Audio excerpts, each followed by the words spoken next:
So, I copied down the equation from the previous slide, and we can now look at it in two ways. So, one way is to say that, you know, by associativity, I can say that this is yk minus 1 times k, which was our vector b hat. And this tells us that we effectively take a weighted combination of kernels that are centered at our data points. So let's start with this interpretation here. K was the value of kernels located at the training observations.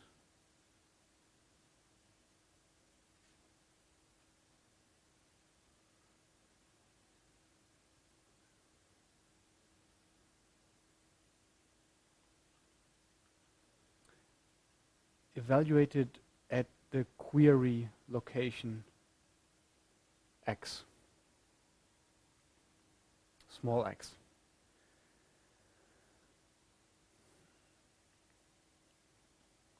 So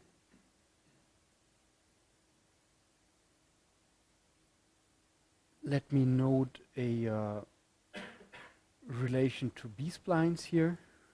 Who has heard of b-splines before?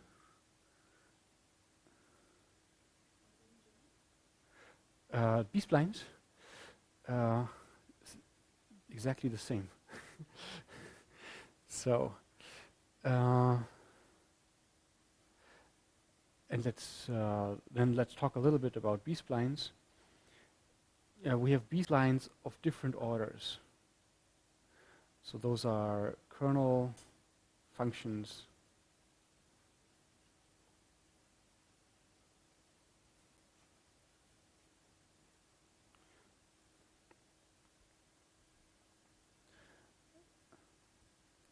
the 0th order is just the box function, and the first order would be, so I'm trying to do this precisely.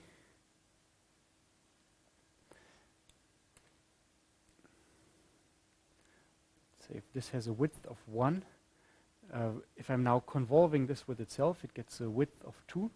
So I need to add 1/2 here and 1/2 there. So the kernel function of the next order is this triangular function, which I obtain as a convolution of the box function with itself. And the next highest order or next higher order weight function will have a width of 3.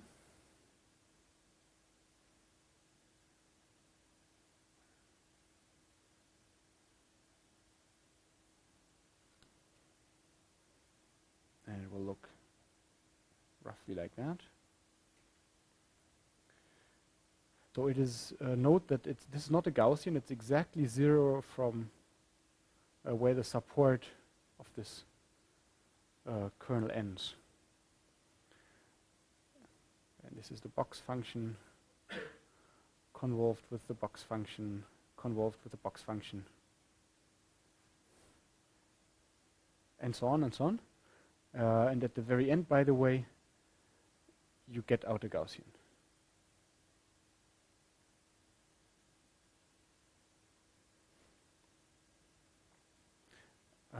Another way of seeing this is to think of this as, this is an ugly Gaussian anyway. Let me put its name here so you know what I mean.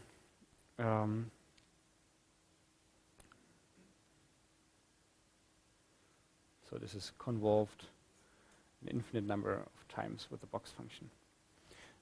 This corresponds to adding up many random variables and looking at their probability density functions.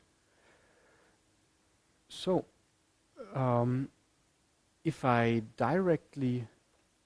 have a couple of observations, and if I directly use these b-splines, I don't want the screen run out, and I'm looking if I have a suitable illustration.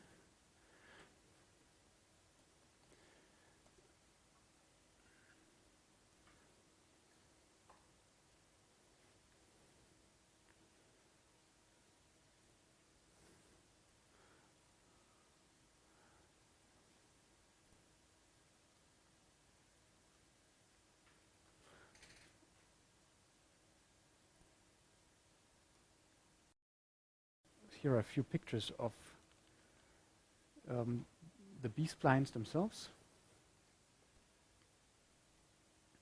And you see that the first one has a width of 1, and the second one has a width of 2, and of 3, and of 4, and so on. And here I have an example where I have combined them or added them up to make an interpolation. So this is my x-axis, and I put a couple of observations here, which are these black dots. Now if I use this, I think it's called the 0th order b-spline, if I just use the box function, I put the box function on each observation, and the weight in this case is just given by the observation itself, and I obtain this red step function here. When I start using these tent functions or this triangular shaped kernel, I obtain a linear interpolation, which is here shown by the straight, well, by this green line. And then as I go to higher and higher orders, I obtain ever smoother interpolations. And in the very limit, by the way, I will get the sync interpolation here. Now, I cannot directly use the observations themselves. If you could go back to the paper, please. I cannot, this equation tells me that my prediction is not given by simply taking y times k. So it's not simply given by my weight functions or my b-splines weighted by the observations that I have made, but I have this intervening matrix here. Well, and the reason is that if I did not have the k-1 here, I would not get an interpolator at all. I would simply put one of these kernels on each of my observations and would weight them with my labels y. And because these kernels are not 0 at the location of the next neighbor, with the exception of these first two, I need to somehow make up for their overlap. I need to correct for the overlap between these kernels. And this correction is effected by this matrix here. So let me try and explain again.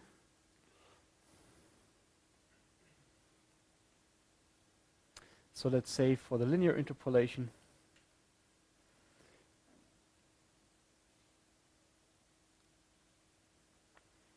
I can put such a, if these are my equispaced observations, I can put such a triangular kernel on each observation.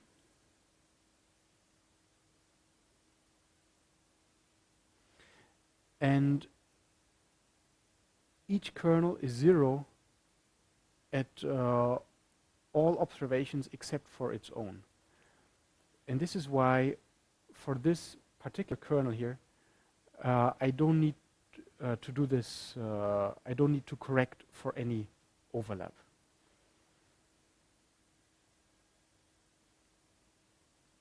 Once I go to broader kernels, however, I do start seeing some overlap.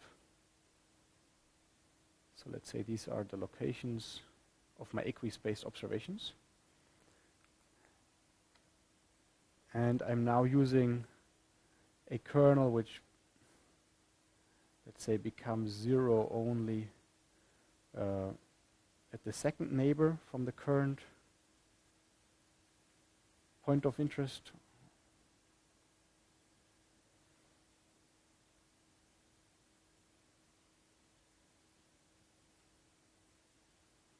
And so on. And if we focus, for example, on this point here,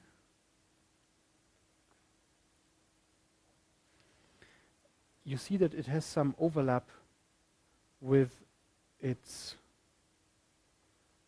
neighbors. So it's not yet 0 here. So if I weighted this kernel simply with its observation, with its label, I would obtain an overall function that would no longer be an interpolation. In effect, this is a smoothing kernel, so what I would get would be a smoothed version of the original function. And to prevent the smoothing, or to counter the smoothing, I need to act on my coefficients with a high-pass filter first. So for the b-splines, I could say that y hat is y k minus 1 k. At least for higher orders, this here would be a smoothing kernel.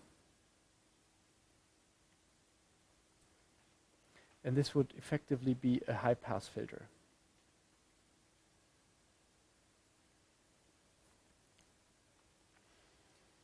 Now, b-splines are mainly used with equispaced data, and the trick is the following. Normally, inverting such a matrix can be costly if you have lots of observations. And for the specific case of b-splines, this matrix inversion can be done very efficiently, namely by means of an infinite impulse response filter. So for b-splines, k minus 1 can be computed efficiently.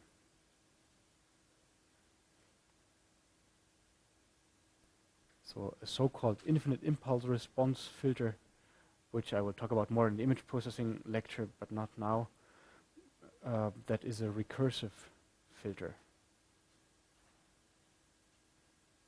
So with very few filter coefficients, you can get out a point spread function that is infinitely long.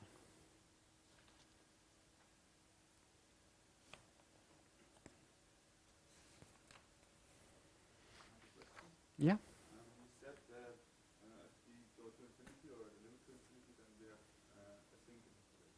Mm-hmm. But the Gaussian never gets 0. Yes. So Yeah, exactly. The Gaussian never gets 0, right. but we act on it with k to the minus 1. Yeah, yeah. So, and this brings us to the second perspective, where we can look at this combination of k minus 1 and k rather than at the combination of that I had written down here. Good point. Okay, so one view of kernel regression then is that we place a kernel on each observation, and we weight these kernels according to this function here. Let me put it down in words.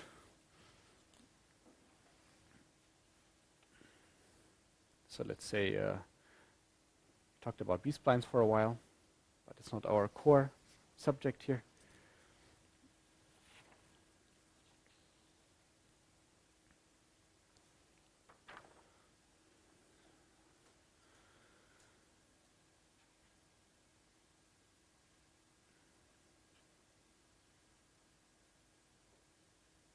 So interpretation 1 because we'll have an interpretation 2 later on. We center a kernel on each observation.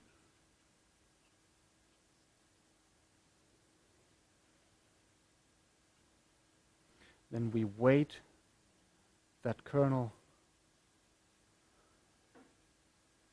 with y times k to the minus 1. And this time we take into account the overlap of kernels.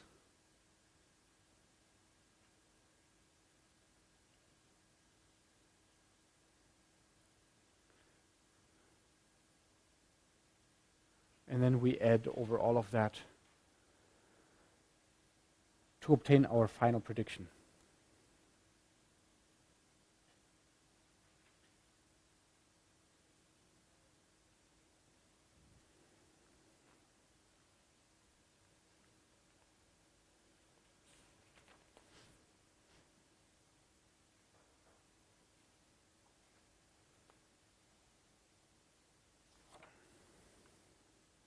Okay, and then we come to the second interpretation.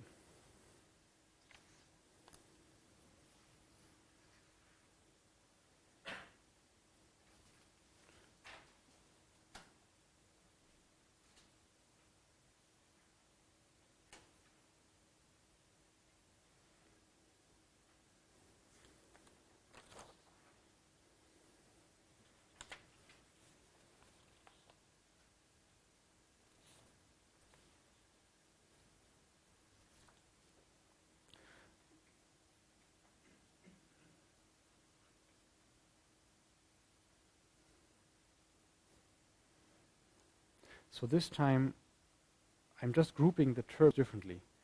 This time I'm saying that y hat is y times k minus 1k,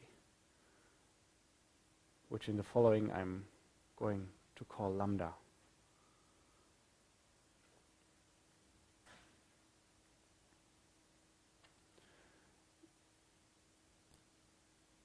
So this time these are the observed responses at all my training points, and this is a weighting function, which is a function of x. So if I say lambda of x, that will give me a prediction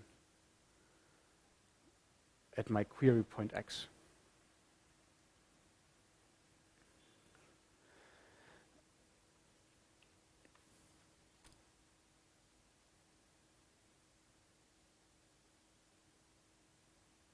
And if we talked about splines, the interpretation of this lambda would be that of the cardinal spline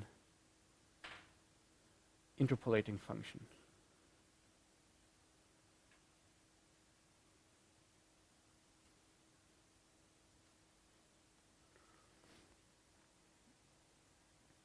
So indeed, this is a function that is now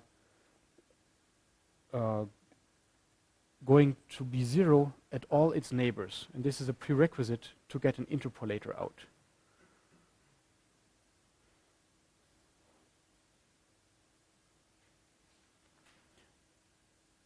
So let's say, as an example, the function k would be, let's say, a kernel located at this point here. This would be pretty broad, so not 0 at its neighbors. But if I now look at the function lambda,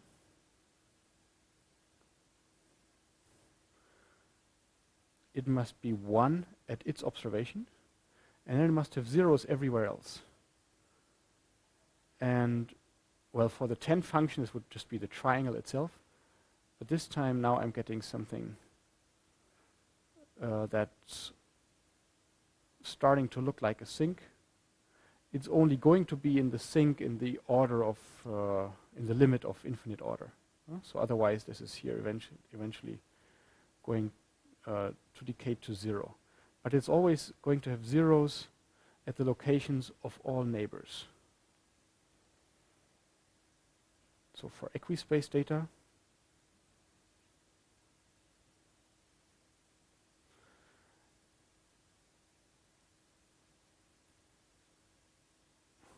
well, equispaced or not, sorry.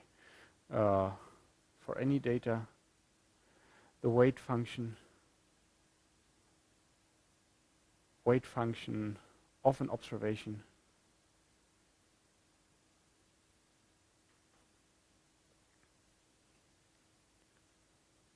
must be 0 at all other observations, at all other training observations, that is. Let me write it differently to stress it. So I can say y hat of x is the sum of the observed responses in my training set times their respective weight function. And if I now make a prediction at one of my observations, so let's say I'm making a prediction here at point xj, which was in my training set, then if I wiggle around on one of the points I that are different from my point j, I want the result to stay the same. And this is only accomplished if indeed I have these zeros at all other points. Or another way of writing this interpolation condition is simply to say that that should be the same as y of xj. So my estimate must be my original observed value. And yi here, sorry, this was shorthand for y of xi.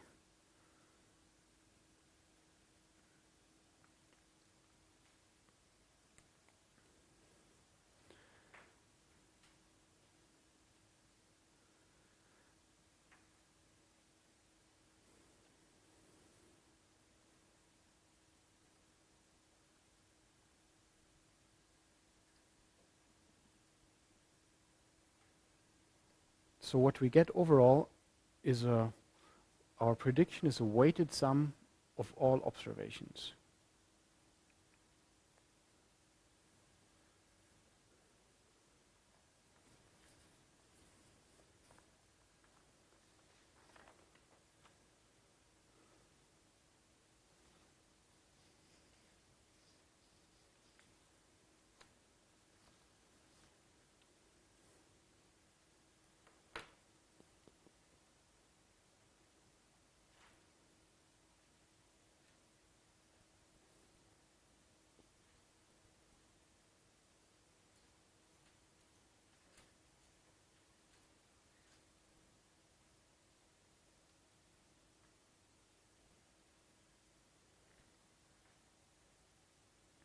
So here's one example. I am showing, this is my x-axis, these are my responses, y, and I have here observed 3 different y values. And I now want to get an interpolation for these using kernel regression. Now the black line shows me my prediction y hat of x for different values of x. On the top you see the weight functions that were used for these 3 observations to make my overall predictions. So let's say at this particular location here, I have one of the weight functions, namely the one which belongs to this point. So the green weight functions belongs to this point here, which is exactly 1, and the others are exactly 0. This follows from the interpolation condition. And that's what you see at all observations. So also at this point here, one weight function is exactly 1, and the others are exactly 0. And that's the same over here. But in between, the weight functions do not need to fulfill this constraint. So here, for example, I have this much of the point in the middle, this much of the point on the right, and minus that much of the point on the left, and altogether this gives me my prediction here. So this is the black curve, this is your kernel regression, and this is the result that I get for a particular covariance function that I needed to plug in. And we talked about ridge regression last time. You can also formulate a kernelized ridge regression, which is no longer interpolating. So here you see, again, the black line is the regression that I get to these 3 points. And you see that this time I'm only approximating these 3 points. I'm not actually going right through them any longer.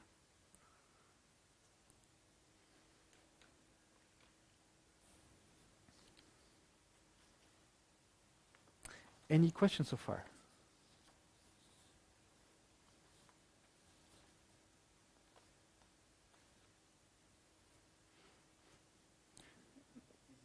This is the function, the weighting function that you obtain with ridge regression, which are still one at the point, but they are shrunk in the middle. So they are reducing in the middle. In the point. This is the effect of ridge regression. Yes. But they are still It's this is a numerical artifact here, so it's no longer exactly one. You see the same numerical artifact, you know, or the way I produce these plots here and there. If it was 1, this weight function, and if the others were 0, then I would really exactly interpolate. But what happens is that you only approximate these points. You no longer interpolate.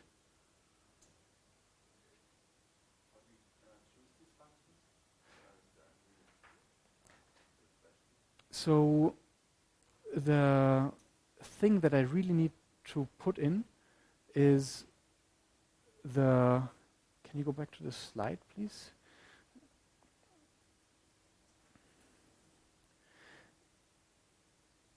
So K, both the capital K and the small k, those were the similarity measures.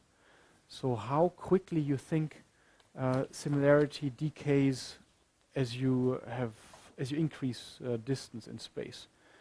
And I've shown here 2 examples or a couple of examples here of what functions you could use. And this is an analytical function that you plug in, and then you evaluate it at the distances of your training points. And it has, as I indicated, quite a few degrees of freedom, so how you choose this exactly. But once you've chosen this, the rest follows mechanically. So once I've chosen what function form I want for the capital K and for the small k, the rest is just numerics.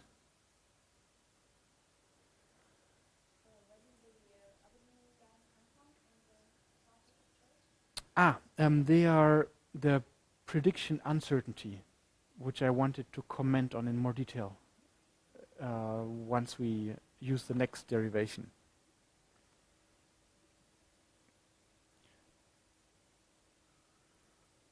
Just as another example, more weight functions. I showed you a 1D example. Here's a 2D example now of this weight function for a square lattice. This is the same thing, just magnified. And here for a hexagonal lattice, same thing, just magnified.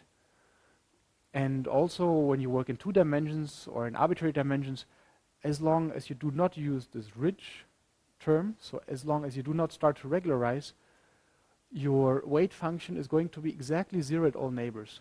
So I did not draw the lattice points here, but we have a 2D lattice. So one lattice point is right here in the middle. This is where the weight function is 1. And then we have a Cartesian grid of lattice points, and the weight function is 0 at all these lattice points.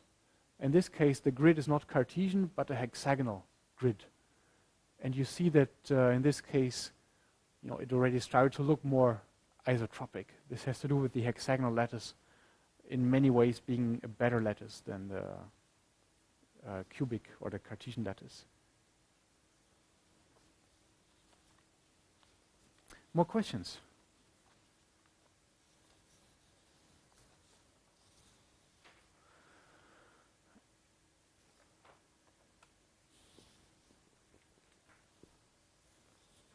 Okay.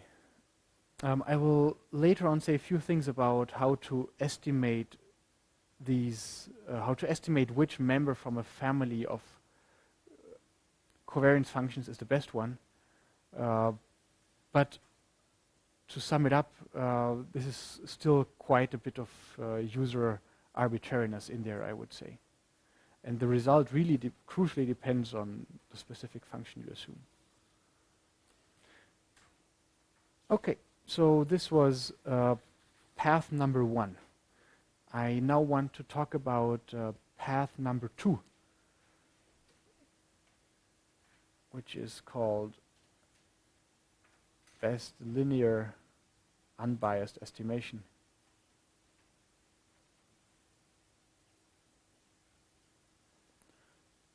Or kriging. Best linear unbiased estimation also has a shortcut. This is BLUE for short. And it makes the following underlying assumption, namely that what you observe are a few points from a stochastic process. Now, what is a stochastic process? A stochastic process is a family or a set of random variables which are indexed by space.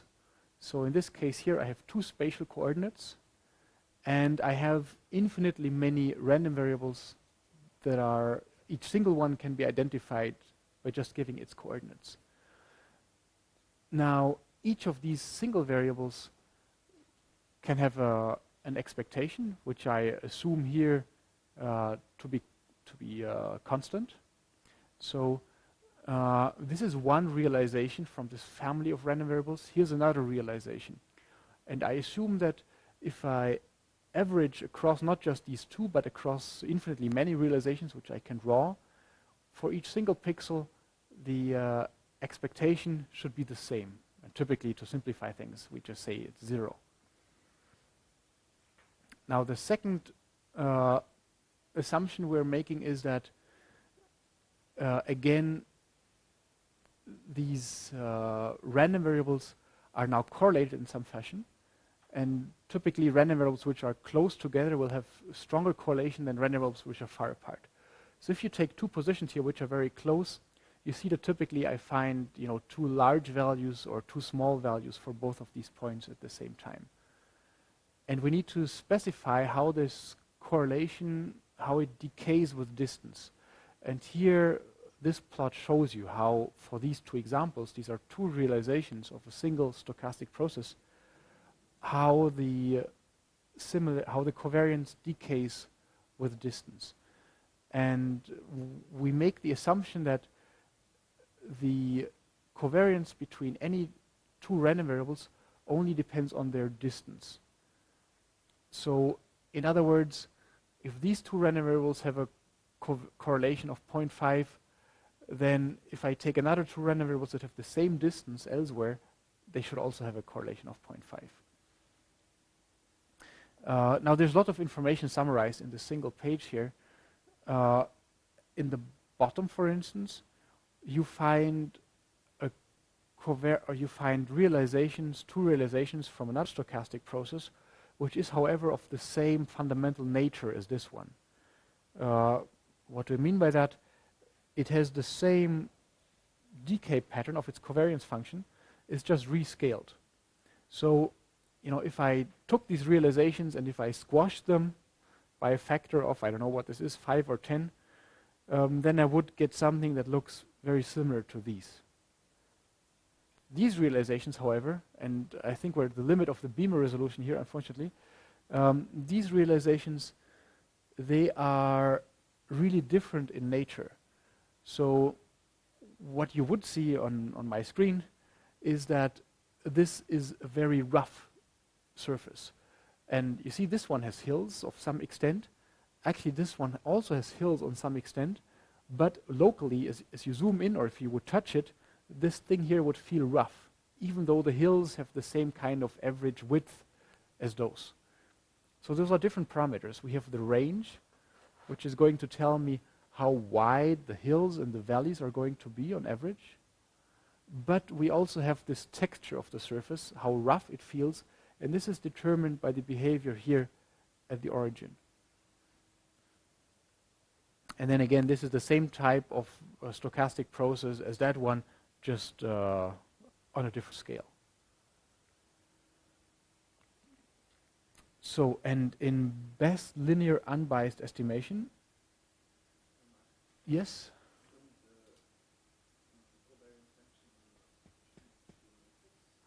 Yes. No, it's a good question. So, the covariance function is a matrix, and I'm now looking at one element. So let's say I'm looking at the element ij here, and I'm saying that sigma ij,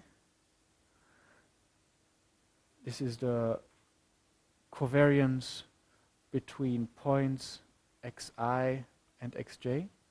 And I'm now making two statements. I'm on the one hand saying this is a function of their distance only.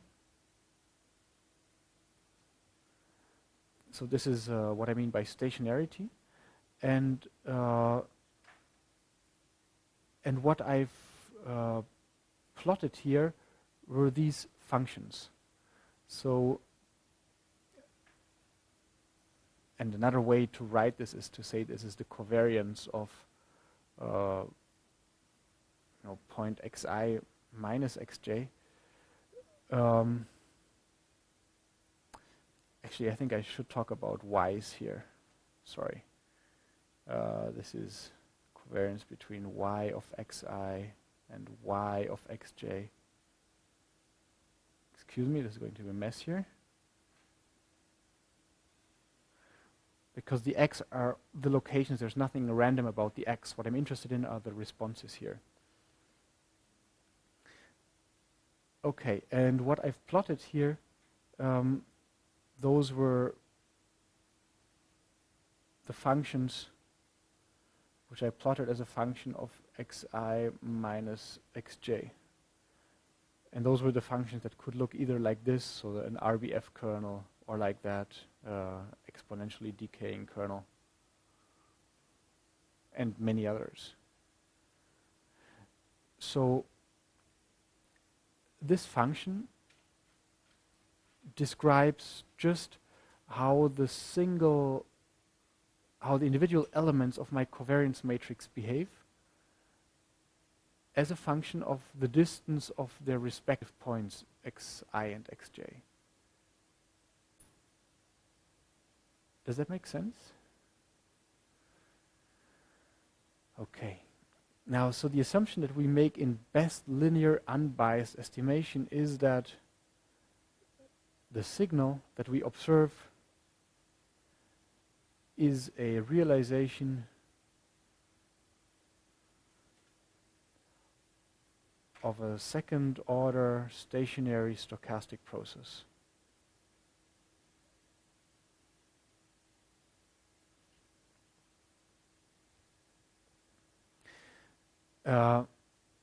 Let me stress that this is just a wild assumption. So, let's say that with this model, you're trying to fit a surface which describes the acceleration that a rocket booster experiences as a function of several angles. And actually, this is really where a paper in this field has been published on this specific application. We cannot, in the real world, assume that this particular surface, which describes the behavior of a rocket booster, etc., is the realization of a random process. That's not at all true. But this is the assumption that you make in best linear unbiased estimation. Okay, this is just a leap of faith that you're making. Second order stationary means that the expectation of the first two moments, that the first two moments are invariant under translation.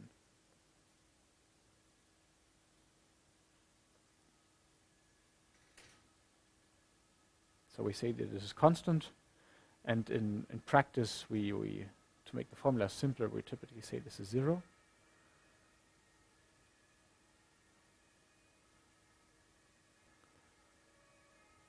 And if I do set it to 0, then I can say that the covariance is just y of x times y of x plus d, where d is some distance vector. And I'm claiming that this should be just a function of the distance vector itself. So second order stationary means, well, the definition of this is the first two moments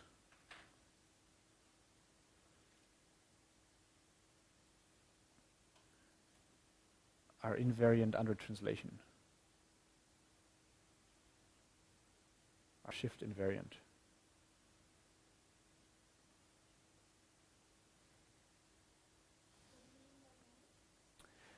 By moment, I just mean what I've written here. So the first moment would be the expectation value or the mean, and the second moment would be that. And then you can distinguish between centered and non-centered second moment depending on whether you subtract the first moment or not.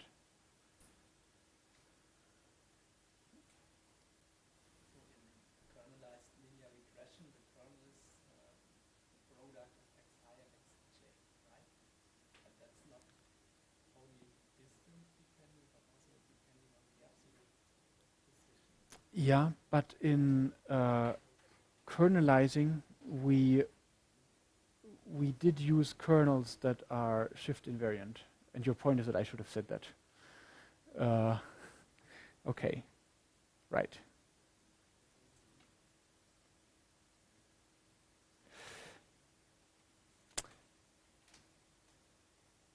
Okay, so I am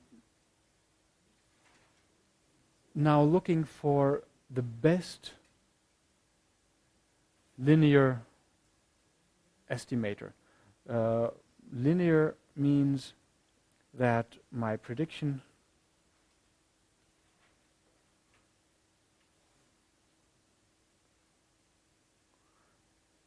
should be a weighted sum of the responses that I observed.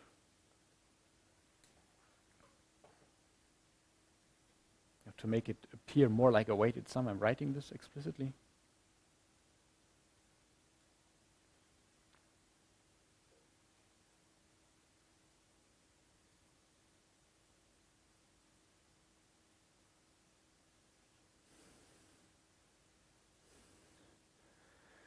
And now we're looking for this is any linear estimator.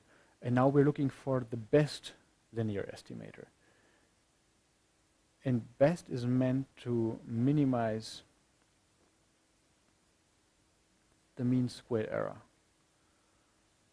So the expectation of y hat of x minus y of x squared. Okay, and after the break, we're going to see how from this minimization criterion we end up with the optimal weight functions, which unsurprisingly will be the same as we had in the first approach that we tried out.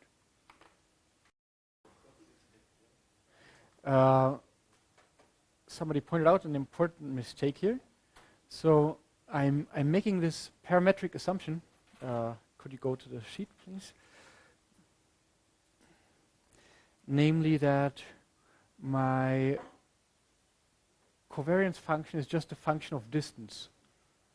So what I need as an argument here is the distance, and not as I wrote up there y of xi minus. So not the difference in the response, but the distance between the points of interest.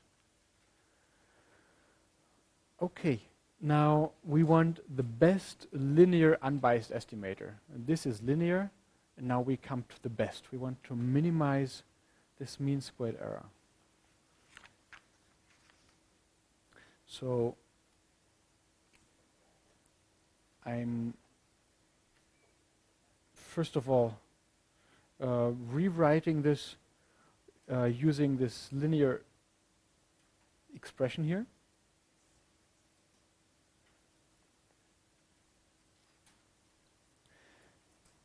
So y hat I can rewrite by my linearity assumption here as y times lambda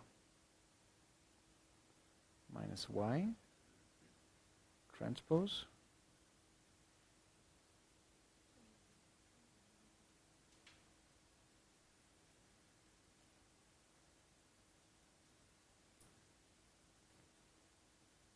And I'm now multiplying this out explicitly.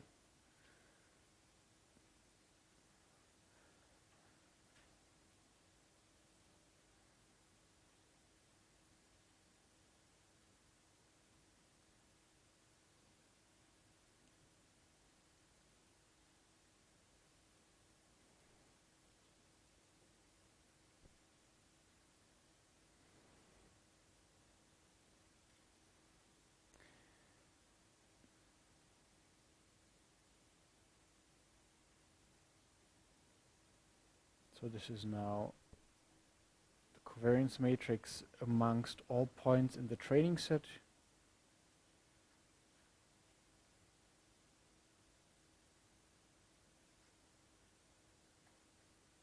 This is the covariance between the points in the training set and my query.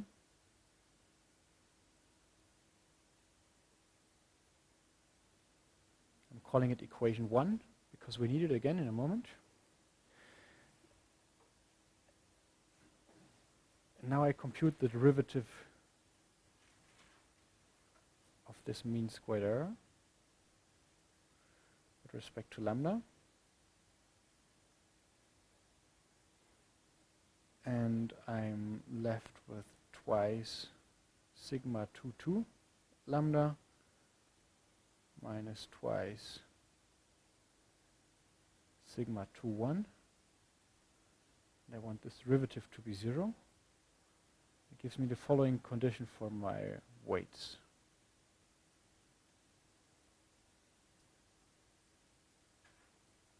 It's equation 2.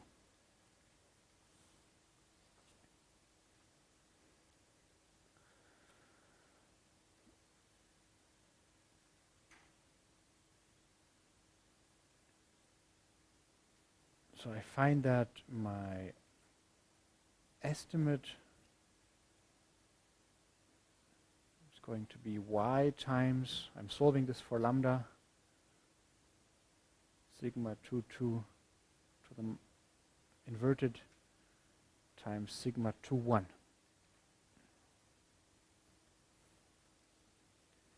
In the first derivation using kernelized regression, we had something similar.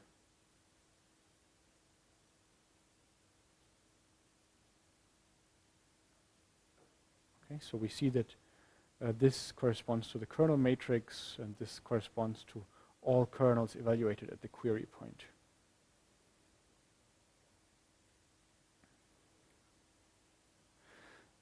So this is what we had before already, but now for something, it's the result that we had before, but now for something new. Namely, we also want to compute the prediction variance,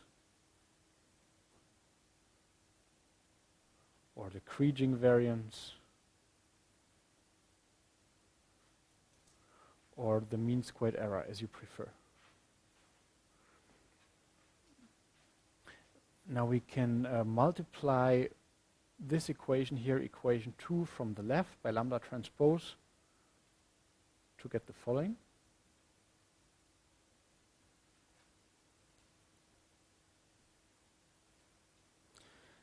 And this term here already appeared before.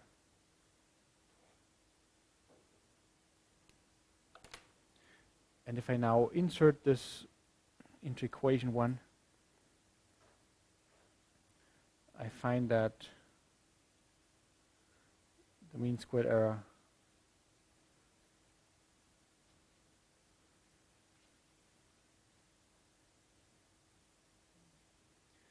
is given by, so what's, I insert lambda transpose times sigma minus 1, I subtract twice the same thing, so I'm left with sigma squared minus lambda transpose sigma 2, 1.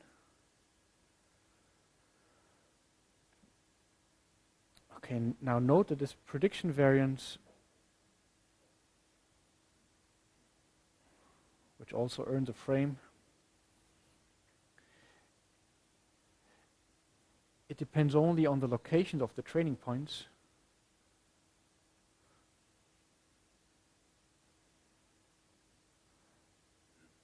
But not on their response.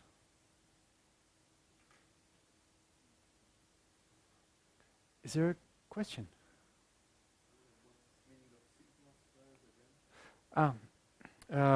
It's the covariance, or it's the variance of the process itself. So it's the expectation of y squared.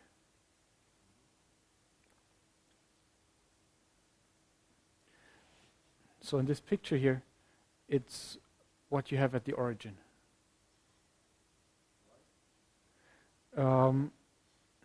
Because you evaluate the covariance function at the same position twice, so at 0 distance. And this is why here you get sigma squared. So I'm adding also a little bit of nugget effect here. And then this would be sigma squared.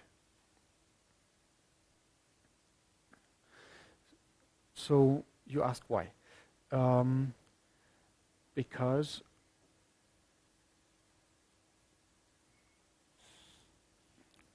I said I would assume the mean to be 0 for now, and then the covariance of y is the same as the expectation of y squared, and is given by my function here evaluated at 0 distance.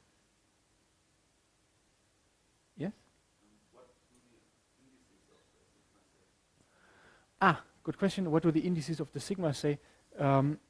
I just needed some way to distinguish these, and I have used the notation that you will see again in the third derivation, where I say that I consider the set of all random variables, so my entire stochastic process, and then I partition it into set 1 and set 2.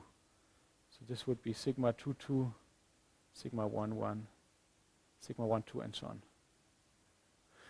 And this is the set of all random variables, and in this picture here, the part 2 was used for training, and part 1 is where I have a query, or where I want to make a prediction.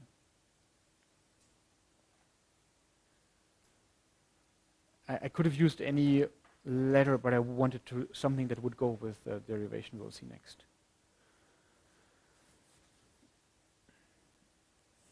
Yes?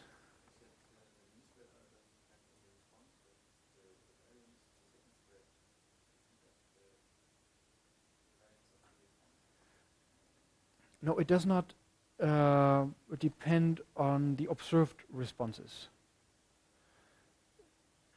Not on their, let me say more precisely, not on the responses observed in the training set.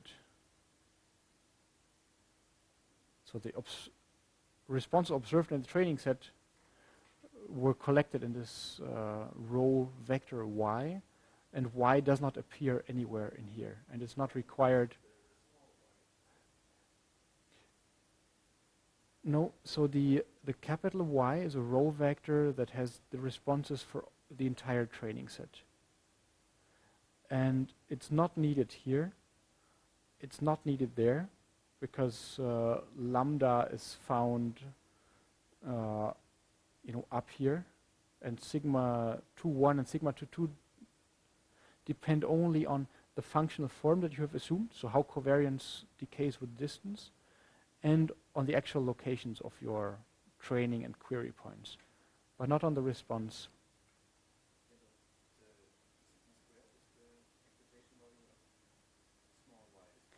Yes, of the small y, of your query point.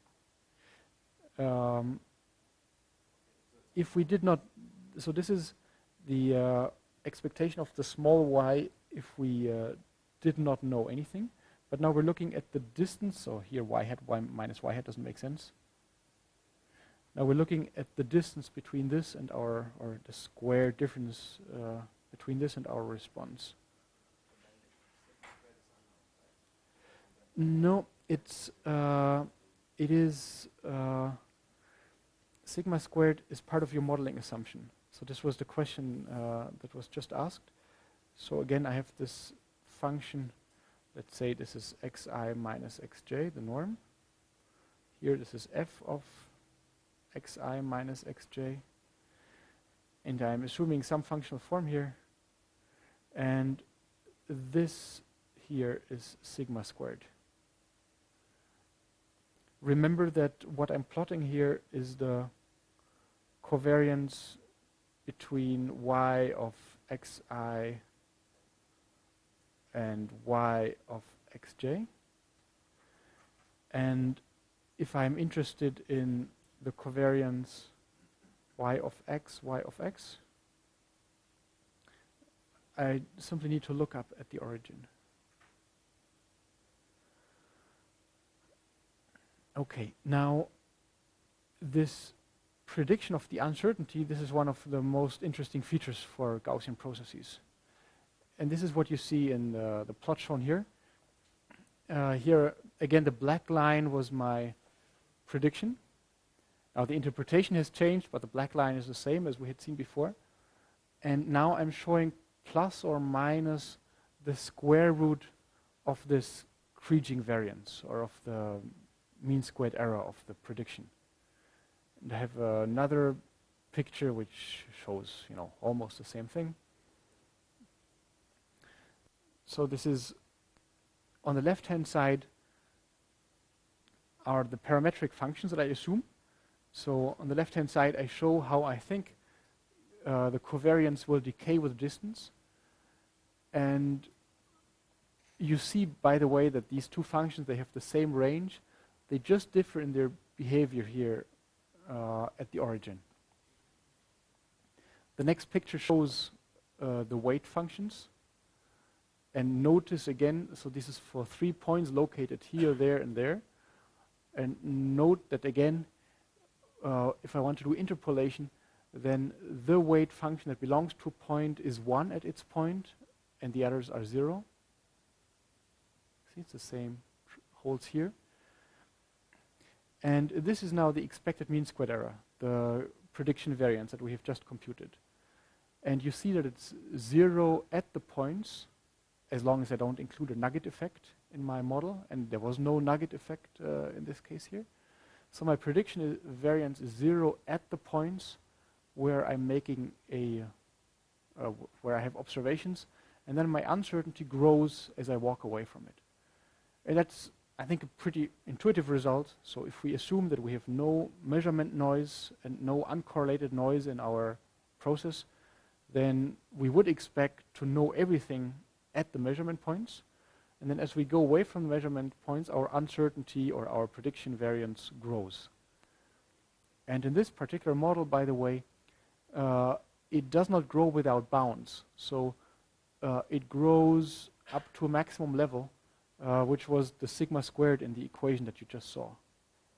So this is the maximum level in this type of model. And here you see, again, the middle line is a prediction. So when you interpolate these 3 points, and the upper and lower lines give you standard deviation of your prediction uncertainty. And well, what's nice about this model is that as you go away from all observations, your prediction goes to 0, right? If you are if you're very far from your training set, you don't really know anything, so it's quite fair that your prediction goes to 0 and that your standard deviation or your prediction uncertainty becomes large. Now, if you look in more detail, again, the difference between these two, they have the same range, but this one here is differentiable only 2 times, whereas that one is differentiable 20 times at the origin. And you see, so this makes a stronger smoothness assumption. And this means that here our uncertainty grows less quickly. So here we only have this much uncertainty, whereas here we have quite a bit more. And you also see it here in this region.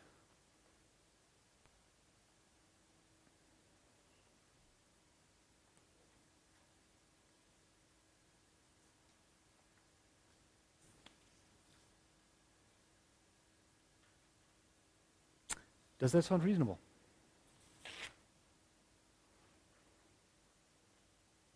So, Yes, this interval as really the expectation that, for example, if I do the experiment, I would expect 98 or 68% of the time my variable inside that bound. yes, if your model holds, that would be the expectation or the interpretation. Mm-hmm.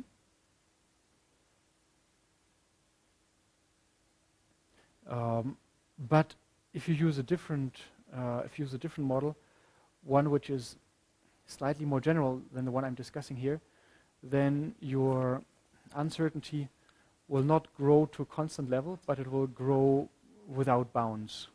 It will keep growing as you move away from your measurements. Okay. Yes. Yes. So there is a. So I wanted to say more things later on, but for now, let me say that the 2 functions f which are most frequently used are indeed the RBF kernel and the exponential decay. And you can, slide 1 from today was this one here.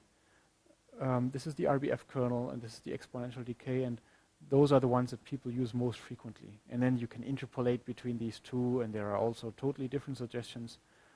But in practice, those are the ones that people tend to use. So, by the way, I'm always using the term RBF now and not Gaussian, because we will in a moment encounter Gaussianity of a different kind. Yeah? So this happens to have the bell shape of a Gaussian distribution, but there is no probabilistic interpretation associated with this. This is why I'm just calling it the RBF kernel. So, let's arbitrarily pick a function. So let's say we use the RBF kernel with a standard deviation of 1. Let's not use a nugget, and that's it. Let's use a SIL of 1, perhaps. Then, once I have made this arbitrary design decision, I can compute all the elements of these 2 matrices. So how do I do that? I simply, let's say for this matrix here, I simply need to compute the distance matrix, so how far is each training point from every other, and then I insert this distance into my function f that I have chosen arbitrarily. And doing this for each matrix element gives me this matrix. And this one I need to invert, this one I need not invert. Those I have observed, those are the responses for my training points. And then altogether, this gives you your prediction. So it means that in a high-level programming language, this is, in principle, this is a 3, 4, 5-liner. Yeah? So a model that is very easily expressed and which is quite flexible, which is why we're spending so much time talking about it today. More comments?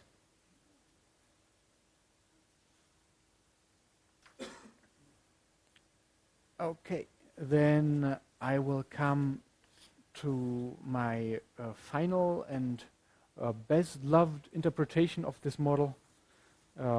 That's the one that the machine learning people prefer.